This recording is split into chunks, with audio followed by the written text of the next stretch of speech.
Во организација на форумот на жени на СДСМ Куманово се одржа трибина заедно против семејно насилство во рамки на кампањата 16 дена активизам против родово базирано насилство. Жените од СДСМ заедно со припадниците на машкиот пол порачаа дека нема оправдување за какво било насилство врз жените. Заложбите се градење на фер, праведно и еднакво општество, базирано на принципите на родова еднаквост во секој сегмент од живеењето. За жал, кога станува збор за родово базирано насилство, и нашата држава не е исклучок од негативните светски трендови. Жртвите често го премолчуваат насилството долго пред да го прекинат тој круг, ако воопшто се одлучат на тој чекор.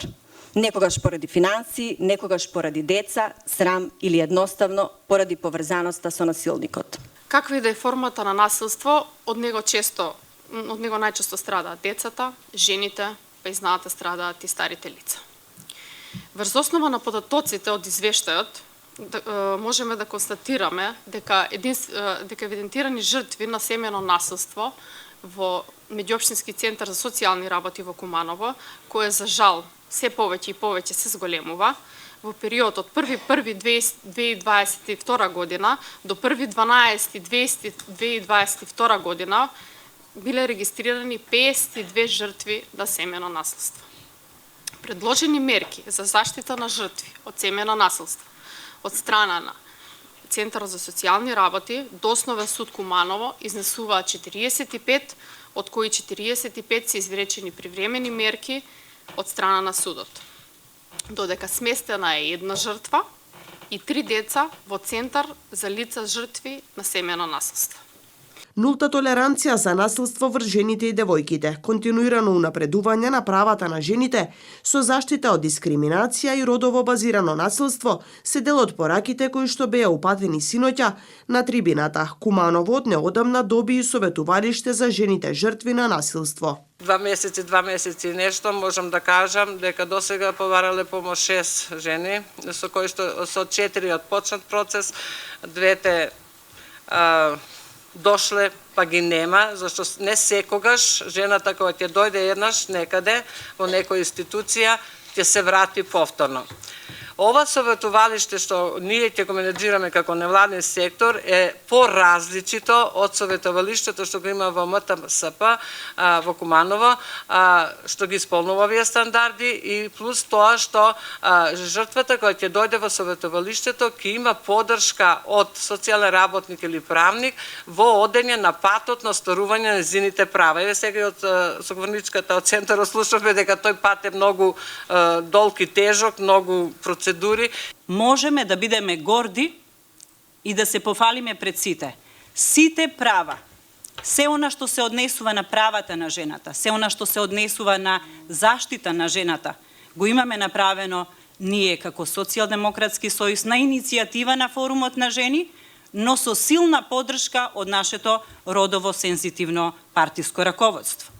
Преточено сега во законски решенија од владата предводена од нашата партија.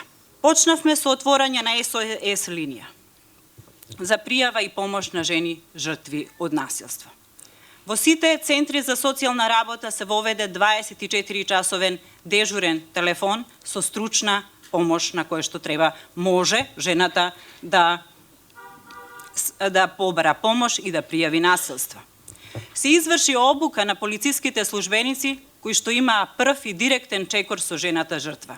Сведоци бевме на страшни приказни на жените кои што се обиделе во изминатиот период да пријават насилство, затоа што мажите полициски службеници се поистоветуваа со насилникот и го продолжуваа насилството. Пред присутните на трибината се обратија и министерот за внатрешни работи и член на Централниот одбор на СДСМ Оливер Спасовски, како и директорот на Управата за извршување на санкции и член на надзорен одбор на СДСМ Маријан Спасовски. Според податоците во периодот од јануари до крајот на септември годинава, на ниво на државата евидентирани се 809 кривични дела од областа на семејното насилство, за кои кривично пријавени се 836 лица, а од евидентираните документираните 863 жртви, 669 се жени, односно најмногу сопруги, вонбрачни сопруги, мајки и ќерки. На овие показатели за истиот период треба да се додадат и 290 констатирани и санкционирани прекршоци и 3131 поплака против членови на семејството, каде што 68% од жртвите за психичко, физичко или економско малтретирање се жени. При тоа законската репресија не може да биде основно и финално решение на овој проблем. Туку представува само една алка, едно парче од мозаикот од механизми чија што улога пред се мора да значи детектирање и решавање на генезата, а паралелно на тоа да имаме ресоциализација на жртвите на насилство и најважно од се, санација на направените штети.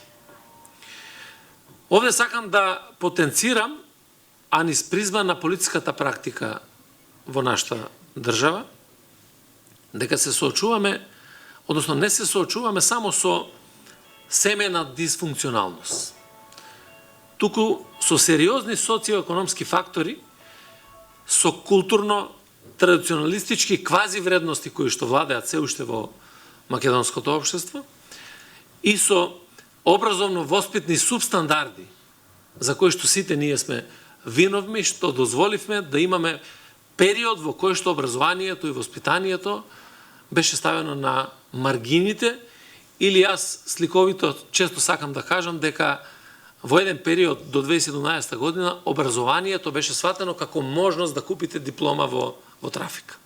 Во Република Северна Македонија, за жал, според статистиките, секоја трета жена е жртва на семејно насилство, особено по појавата на COVID-19 ситуацијата е многу позагрижувачка. Во декември 2021 година имавме 26 осудени лица во КПУ, а во декември 2022 имаме 42 осудени лица за кривични дела сторени при вршење на семејно насилство. Пред се, тука мислам на телесна повреда и тешка телесна повреда од кривичниот законник. Од вкупно 2187 лица. Од оваа бројка на 42 осудени лица, 19 се на територија на Скопје, 9 на територија на општина Штип, 3 во Куманово и Струга, 4 во Гевгелија и Струмици и Тетово по 1. При тоа нивните матични посветувачи, кои често по професија се психолози, педагози, социјални работници или дефектолози, редовно на неделна, а по потреба и на дневна основа, остваруваат разговори со осудени лица преку непосредни контакти, разговори, убедувања, сугестии, укажување и советување, со што настојуваат да влијаат на промена на ставовите, сваќањата и однесувањата на осудените лица. Воспитувачите влијаат кај осудени лица да се развие свеста дека делото што го сториле е општествено неприфатливо и дека по издржување на казната тие ќе мора да живеат согласно важечките позитивни норми во државата, негувајќи ги пред се семејните вредности, бидејќи семејството е главна алка и столб на секој општество. Пораката од трибината на СДСМ е доста од насилството врз жени. Насилството е неприфатливо и нема да се толерира од никого.